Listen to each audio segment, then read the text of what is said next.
be young in India today? We're at the iconic St. Stephen's College trying to speak to a group of students to try and find out the answer to just this question. Let me start by asking you. You know, your college has a Vision 2050 on, focusing on things like excellence, nation building and all of that. On all that it believes it should contribute targeting 2050. If I could just ask you, as a youngster, what do you believe should be not just the colleges, but the nation's target for 2050? And how do you believe people like you can contribute?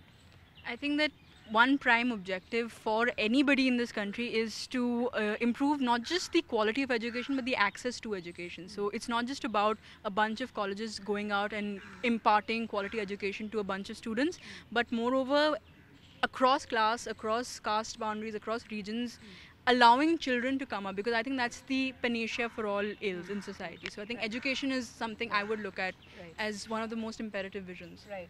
And they do say that education is going to be sort of the game changer in the years and decades ahead. But I'm sure you realize that you're among the more privileged few. Not only do you have access to the best education that perhaps India can now give to its young, but you're also at an institution that is, has got a tremendous history behind it. Do you believe that the youth of India, the youngsters in India, are aware of their responsibility and maybe even a burden in a sense?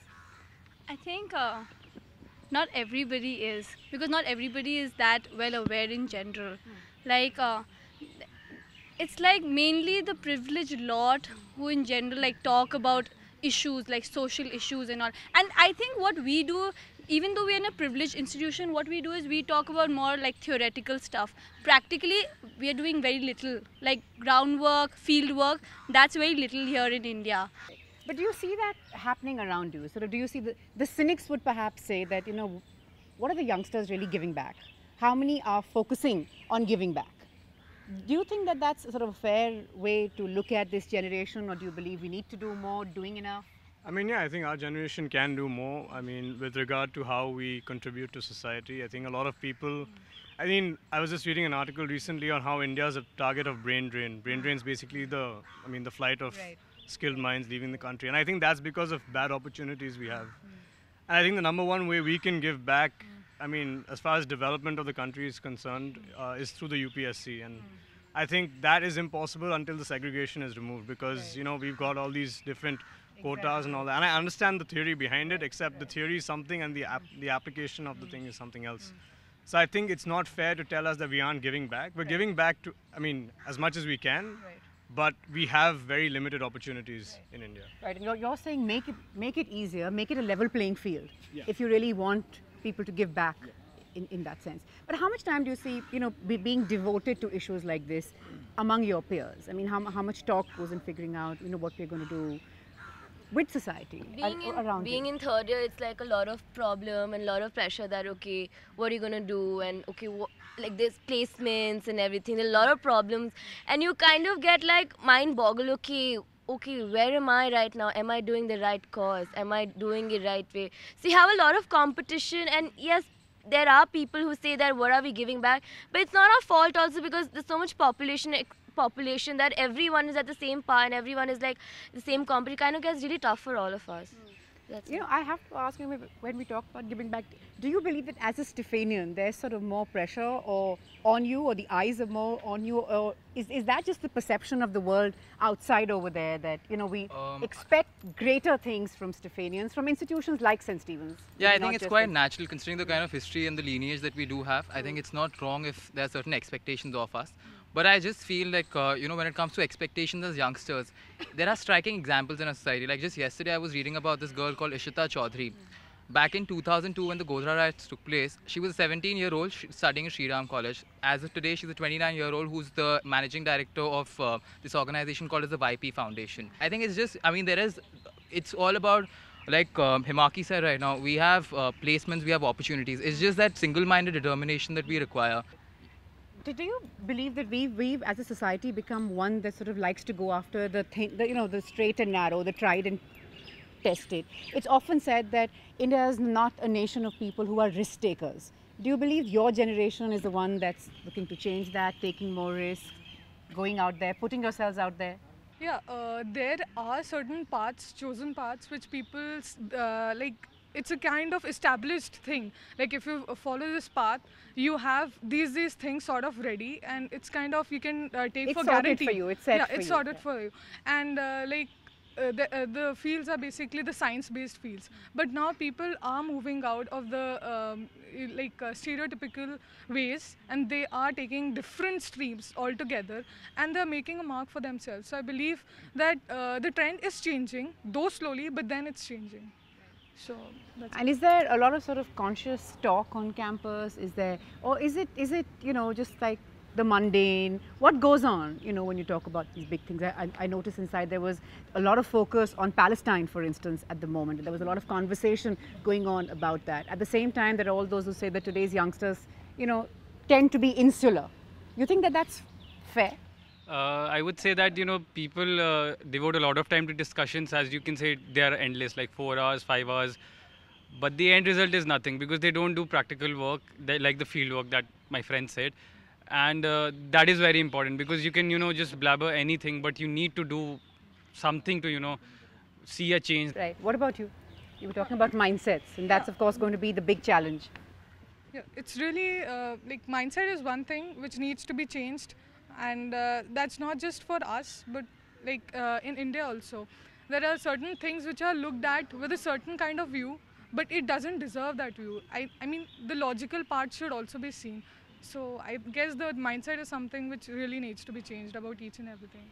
And what about you? What do you believe is the one thing that you would like to see changing around you, changing around in society around you for people of your generation especially? I would like to see more people out there doing field work as much as they can, because what we do here is basically theoretical work. We study, and then if where placements are concerned, we go work in a multinational firm. That is the main thing that we see. But I would like to see more research opportunities being made available so that we are out there in the field doing what we can to make this world a better place. So you're saying there's of course, like with everything, there's a lot of words and then there's action, and you're saying it's time to sort of convert all that talk into some sort of meaningful action. Many of course would say that is the big challenge. How do you believe people like you can make a real difference here? Okay, so people like us, everyone, like not just Stephanians, like you said. See, the thing is practical aspects of thing. Also very important, like all my friends said about the practical aspect, but the thing is, you're not aware of these things. When I came here from like my native place, I didn't know about all these discussions. Discussions are actually very important. People don't talk about these things. People don't talk about these issues. We have to bring in these issues. Only when you have certain understanding of things can you can actually work on it. I wanted to say that, you were saying that how people, they don't go for field work and everything. I want to say, I feel like my generation, they're very lazy. Like Ishan was saying, like right now, that... See your friend nodding along. We are very lazy. We see government officers, they work 9-to-5 job and they have nothing. Fine, they get perks. But we don't want that kind of job because most of us must have seen that laid-back life of people, maybe old people, they must have achieved a little later. So we all have that mindset, okay, we want to get into MNC, we want to start earning. We say money is something which has driven our generation so much that they don't want to go do social work. There are exceptions like Ishtar Chaudhary, like he was saying, but there are a lot of our generation who just want to like go there and work. Like right now also people are like talking about placements, MNCs, everyone want to go for a multinational company. Nobody wants to do anything else, you know. And you mentioned UPSC here, and that actually was going to be my next question. That it's all well, but it's fair. It's not just a generation that wants a better life, a much bigger pay packet. It's society, perhaps the kind of turmoil that we need to go through. So now when you're hearing her say this is also, of course, a reality for all those who would perhaps want to look at government service. There are also very large numbers who want a good corporate job. I mean, it's true. I think in India there are two primary sectors which usually attract all the talent. One is the UPSC and one is the corporate sector. Even doctors and all of that. So I don't know how that sector works, but as far as the UPSC is concerned, St. Stephen's has a great legacy as far as the UPSC is concerned, and a lot of my friends want to join the UPSC. And what I have noticed, and what I've noticed as a trend is that most people who come from families who have someone in the services would prefer to go back to the services. So I think that, in my opinion, is being a little myopic. I think they should explore other opportunities. There are And other things which are similar to the UPSC, yet contribute more to society. sort of like And box yourself into just Exactly, these, yeah. I think we need these to options. expand really. our There are other ways horizons. to help the government. Like, you know, people think UPSC is the only way you can work for the government, but you can join the planning commission. You can join as a, you know, as an intern in like so many other research institutes which the government of India has. You can do like work for projects. You can be part of activist groups. All these are ways you're helping the government and the nation, and you're helping yourself.